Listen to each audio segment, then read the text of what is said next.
What separates people who dream about building something meaningful from those who actually do it? Welcome to the Creative Life Podcast, the place where creatives go for inspiration. I'm Dr. Jessica Olson, your host, joined by co-host Dr. Jacqueline Gibbons.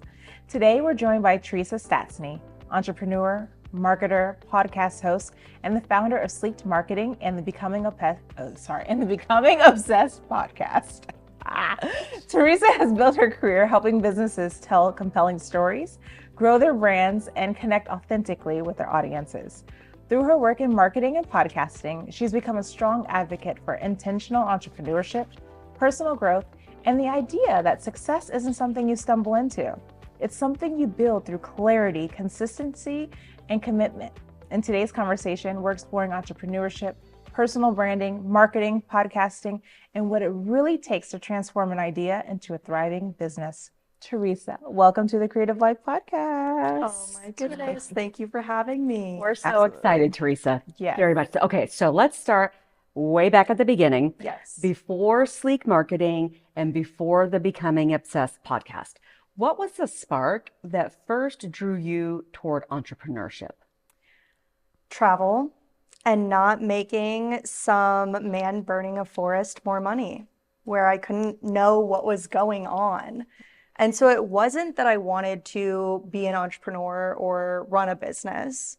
It was that I wanted to live a life the way I wanted to live a life. I wanted to be able to do what I wanted to do, go where I wanted to go, make the money that I wanted to make, and have those experiences without, I grew up watching so many people in all the movies and everyone's like miserable at their job. Like if everyone in the world is talking about being miserable at their job and movies of like, and TV shows, all the sitcoms are like all the terrible things that happen.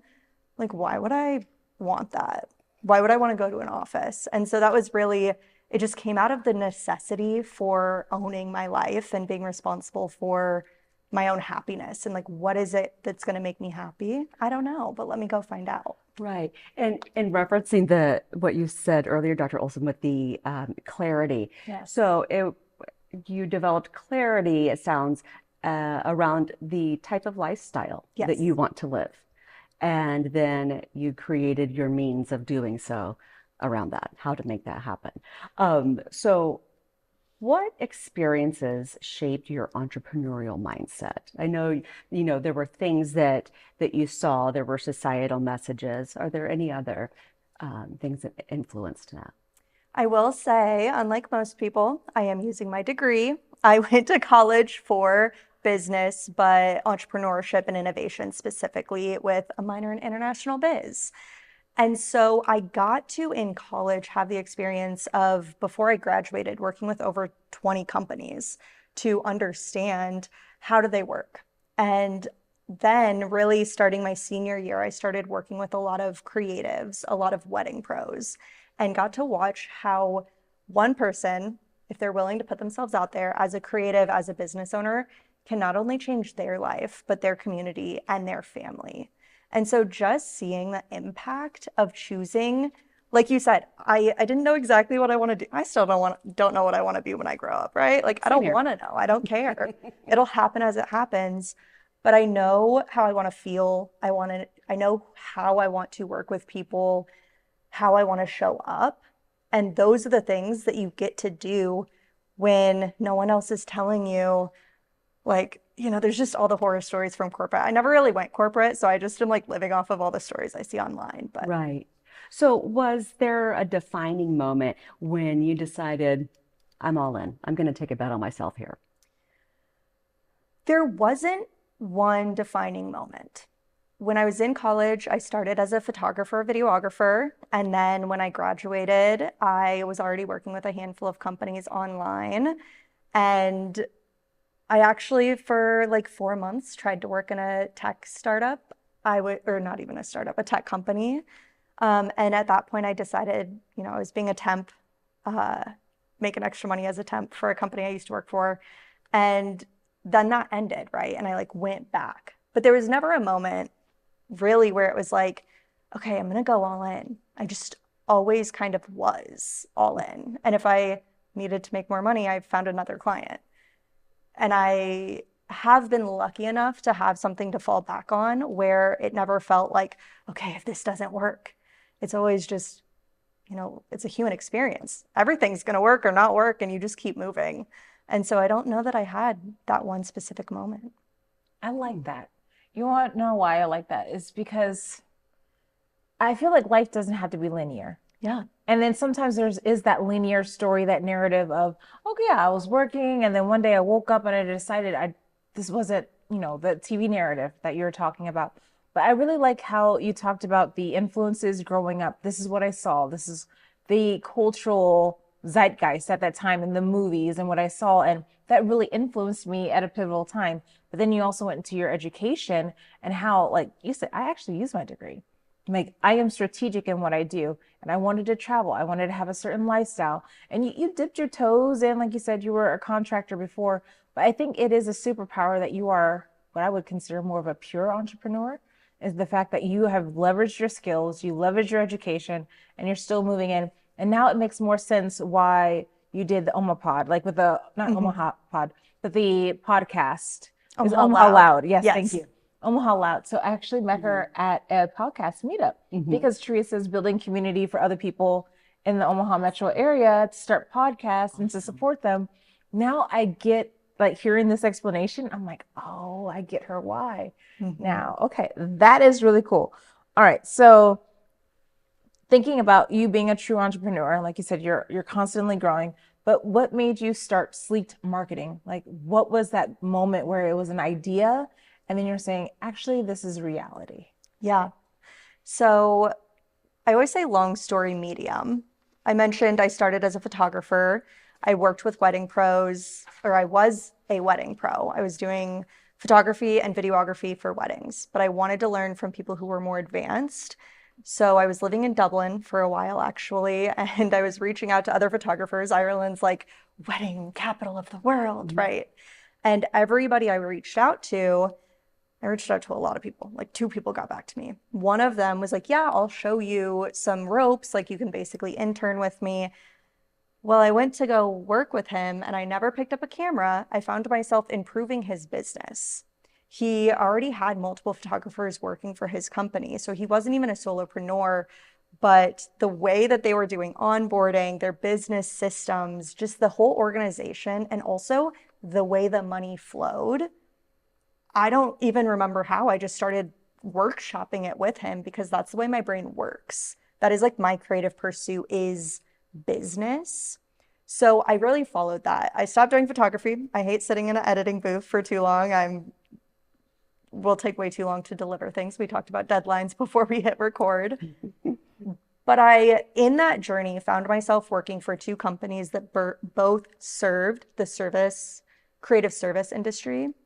Wedding pros, web designers, branders, graphic designers. One was a contract template shop and one was a coaching program. And in that coaching program, I worked with over 120 wedding pros in the span of like 4 years, 4 years. And there was one thing that I was like, if you guys just do this, you make more money and you close more business. Like the leads coming in, you book them and you have repeat customers. And it was that one thing that it was like, okay, great. This is the low-hanging fruit. And that's why I started Sleeked. Sleeked is a done-for-you email marketing agency. So we always start with email. If somebody's saying, yes, I want to be in your world, how are we following up with them? And are we even asking for this sale? So for a lot of creatives, whether you meet somebody at a market or a booth, you might collect their email and then you follow up once, twice. And then you're like, man, everyone's ghosting me. No one's getting back to me.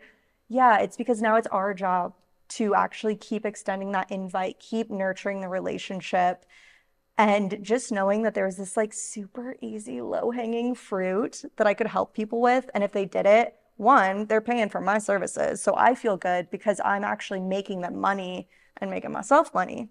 And that's really where Sleek started. That's amazing. Okay, so now I want to just go down the rabbit hole just a little bit. Okay, so there's a lot of different conversations, especially with creative businesses. And yes, you can have lots of followers, you can have lots of subscribers, but your email list is the actual gold. Like that is like if Instagram went down tomorrow, If you have your email list, you still have your demographic, you still have your clients, you still have your customers. And so I love the fact that you're saying, and I've been there. I'm a small business owner too. I've sent out emails. Sometimes they respond, sometimes they don't. Sometimes it's like 3 months later, you're like, oh, all right, thank you for responding. But like you said, it's my job. Mm-hmm. No, that's the job of sleep to marketing, is to actually help you with that funnel. You say Yes. you're leaving something on the table. I love the fact that you have found that gap, especially for creatives. Like, you want to create, you want to focus on your business. Okay, you've done the touch point and now you can hand it off. So Yeah. you can keep creating, but also there's this engine running behind. I like the fact that you found that gap and that you're serving creatives in this area. Yeah. I will tell you the other thing you need to know about me is I love business. I don't want to work. Like, what do you mean? I'm not trying to go chase down leads and like get all these people. And like, I love sales because I just get to help people. Like, that to me is what sales is. But I don't want to like chase people down. Right. And so that is what email is. And just building some simple systems of like, all you got to do is have like 3 emails that automatically go out to anybody that comes into your world.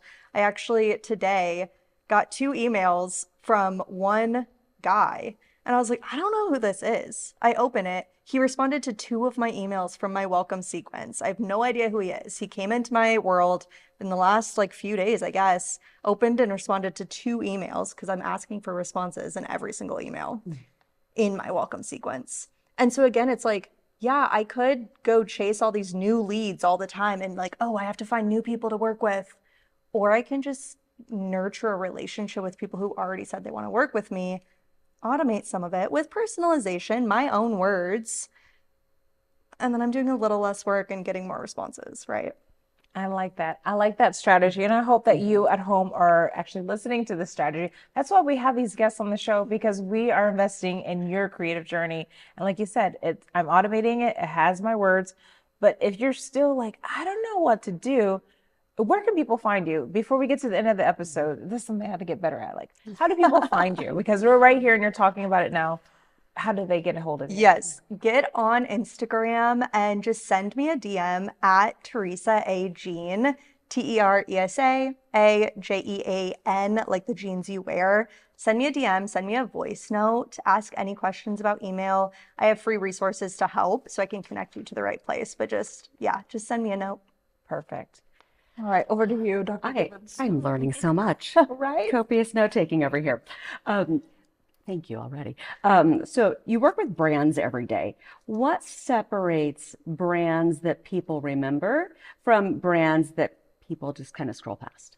Yeah, there's a lot to unpack in this question.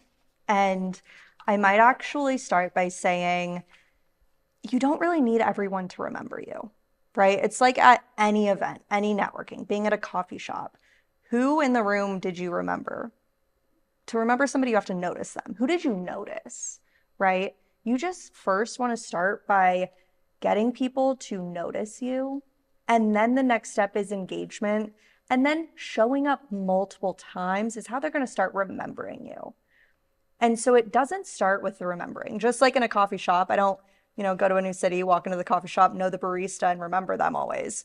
But in my local coffee shop archetype, find me there, love them. I know the baristas. I remember them. I know some of the people that are in there every day because I see them enough times and they have something about them that just pulls me in. When I go with my partner, will he remember them? No, he'll remember different people because we're attracted to different things. And so as a brand, we so often focus on getting it right and perfect and being remembered. But before that, how do you just have somebody that you actually want to work with notice you? And how can you just continue to show up for them so that you do become rememberable?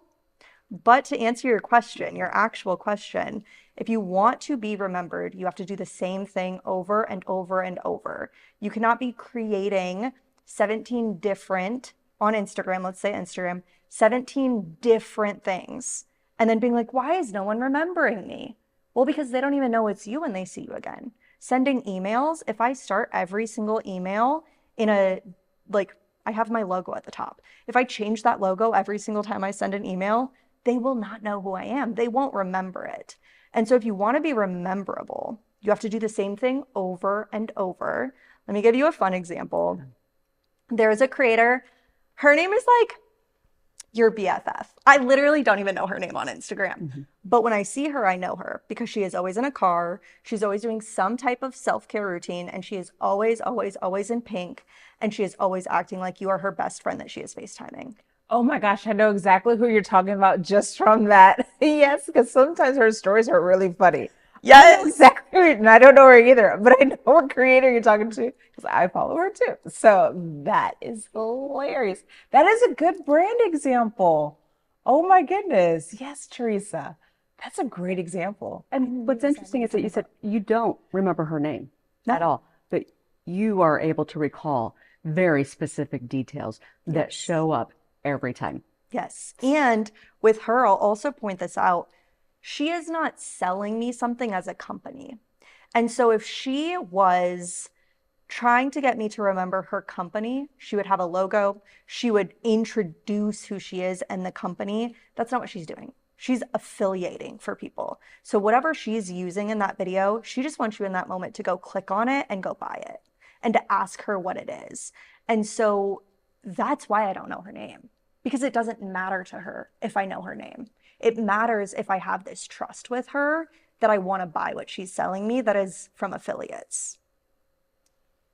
Yep, absolutely. Girl, I told you, I will talk I, business that all day I'm long. like at home. I'm like, I hope you guys are writing, like Dr. Gibbons writing notes. Mhm. I hope you're taking notes. And she said earlier that her creativity is business. And that sounded unusual to me.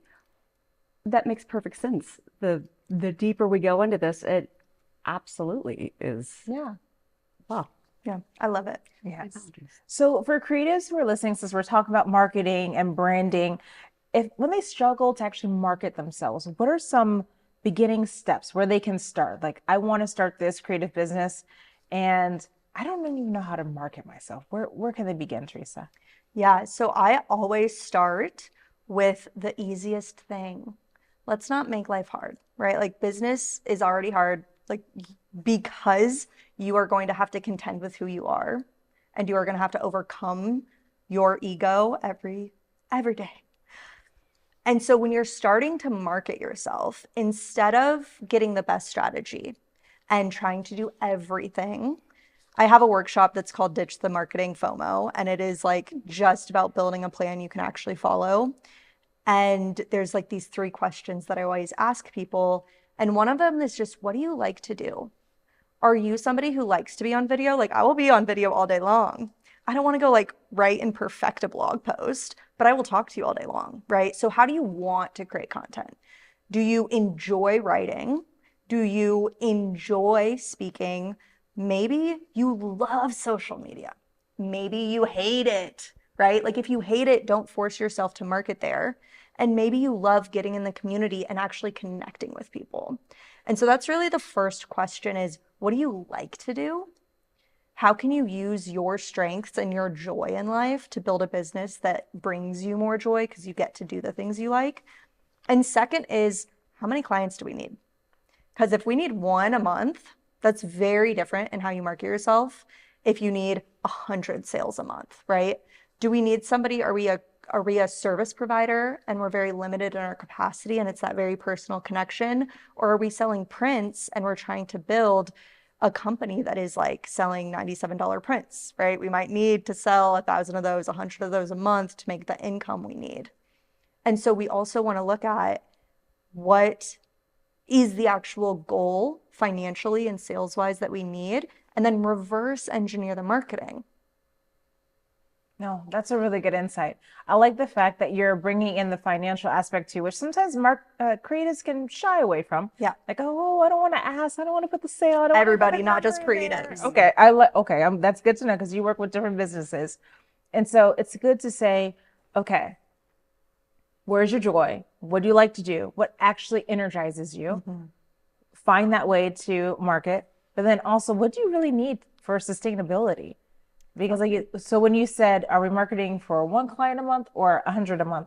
And I'm like, right, yeah, you're absolutely right. Because if I'm looking for 1 a month, the way that I am approaching and I'm talking is going to be completely different than 100. It's like it's very general, generic, so that's really good insight. So the title, Becoming Obsessed, is memorable, and which is something that you already discussed with branding. They don't need to know exactly, but are you memorable, right? So where did that idea come from? Girl, I have no idea. I actually do not know. And as I locked it in, I've worked with an IP attorney as a client for like since 2018. So the first thing I did was registered those trademarks. And then I did that. And then all of a sudden I was like, okay, great. So all the podcast naming advice says be clear, not clever. There's no clarity here. No one knows what you're talking about. It could be anything. And it honestly is, which is perfect because I don't know what it is some days. It's just the journey of me loving stuff and talking to people who inspire me. I'm just laughing over here, fighting for my life over here. Keep going. Teresa. And so it's funny because then when I would have to be like, becoming obsessed, I'm like, becoming obsessed. Like there's so many letters in there that I don't want to say all the time. Oh my God. And it's now we're 3 years in, so it comes off more naturally. But in the beginning, I was like, yeah, it was, That's why the intro was so hard. Yes, that's what you got me. I was like, wait, hold on. I didn't listen. it is real. It is real. So before you name anything, please Oh my goodness. check and do due diligence that it is not somebody's trademark because you will have to change it. And two, say it like 100 times fast and see if you still like it. But it just happened. I honestly, there's a lot of things in my life I remember, but there's a lot of things I'm like, I don't know. So we don't know how we got there, but the word obsession itself, how would you quantify something as a healthy obsession? Yeah, so the heart behind the podcast is that I want more people to really love their lives. I want you to be obsessed with your life. And so often it is a word that if you just Google becoming obsessed, it's like stalkers. So we're working on, the SEO and all that. Search podcast on the end of it and you'll find it. But it is this kind of negative connotation. And that's a huge theme in the podcast is taking things like quitting that have a negative connotation or success that has this positive connotation, but actually becomes this very negative cycle for people to chase. Taking these common words and actually looking at them and what they mean to us. So for me, becoming obsessed is just a fun way of saying, please love your life. And if you don't, I might have joked on that episode, Jessica's episode just released, actually. Yeah, it was great. I had a wonderful time with you. I need to tune in. Yes. No, it is so good. It is so good. But I joke that I should have named it Becoming Responsible because that's what it is. It is you need to be responsible and accountable for your own life and happiness. People wouldn't listen if you called it that. No, they would be so responsible. Oh my turn it goodness. off. But becoming obsessed, it's like, oh, I want that. Yeah, it's tantalizing. Okay. Exactly. Well, when I first heard of your podcast, I thought about a recent conversation with one of my friends and I said something and she loved it and she was like, oh, I'm obsessed. So like I associate it with something good. Yeah. But only because of my friend. Yeah. But I don't know. It works. Yeah. I love it. Absolutely. I like that. Well, we're getting close to the end of today's session, but I do want to give some advice to our creatives. So you built businesses, you have a podcast. I mean, you've established yourself definitely as a leader in your field. And then how do you continue growing and avoiding burnout while you're growing? I think that this is something that our creatives really need. This is something that I have really been going through the last couple years, and the podcast, Becoming Obsessed, I talk about it so much because one of my clients I've been building tech with for the past 2.5 years, and that is like a whole beast, and I've had to work with dev teams every week, and it does not light me up. It drains me. And because of that, I'm actually exiting that company right now. And it's hard to understand, or it's hard to know when you should quit something or not, right? So when it comes to burnout, are we spending all of our energy doing things we don't love that's often what burnout feels like. Even if you're not working 60, 80 hours, maybe you're working 30 and you still feel burnt out. I think it's often more of a misalignment with energy than anything else. But I think it's also burnout comes from following the shoulds. You need to be better, faster, hotter, stronger, wealthier, all the things. And I love growth. I am such a growth person, but you have to make sure you're growing because of what you actually want and where you want, and being able to understand where you have just gone through a ton of growth. Let yourself chill, have a winter, have a rest. And that might look different. It will look different for everybody. But the real key that I've found in those moments and the seasons where I'm like, this is draining me, and how do I can't quit it yet. I'm not choosing to quit it yet. What do? You need to play more. You need to play more. You need to treat life like a playground. There is so much science on this. I'm actually working on a mini podcast series that is going to be the playground, the Becoming Obsessed playground, where I think I'm just going to do 8 episodes. There's 8 play personalities. And so understanding your personality when it comes to play. Do you like to be adventurous? Are you more of a director and you actually like to organize things and that feels like play for you? Are you competitive? There's all these different ways to play. And so understanding your play personality. And then also on this podcast series, I want to talk about how you can incorporate your play personality into your work. So you're actually feeling like work is a playground, because that's me. I said, business is my creativity, right? Until it's not. Right. And then what do? I hate my favorite hobby and I have to do it because it pays me. And so that's where I've really the last year been trying to understand, how do I keep business fun and play more in the really challenging moments that feel like burnout, that feel like I want to quit? How do I approach them with curiosity and just treat it like an experiment? Like, okay, what if everything didn't write on this? Like, what would I do? What would be cool if this happened? Wow. Well, this is a perfect place to end. But actually, it doesn't have to stop here, because you have a podcast, the Becoming Obsessed podcast. You're also on Instagram. So creatives, if this sounds like something you want to dive into, your play personalities, please make sure that you follow Teresa. One more time, I know we're at the end, but just shout out your Instagram and your website. That way they can find you. Yes. Send them all. Teresa A. Jean on Instagram and teresaajean.com. Come find me, send me a note. I'll help you find whatever you need. Thank you for listening to the Creative Life Podcast, the place where creatives go for inspiration. If today's conversation inspired you to take a creative risk, support local arts, or pursue a vision you've been putting off, make sure to follow the podcast so you never miss an episode. And if you're looking for a deeper creative community, keep an eye out for the upcoming Creative Letters Book Club, where we'll explore creativity, leadership, storytelling, and personal growth through meaningful conversations and great books.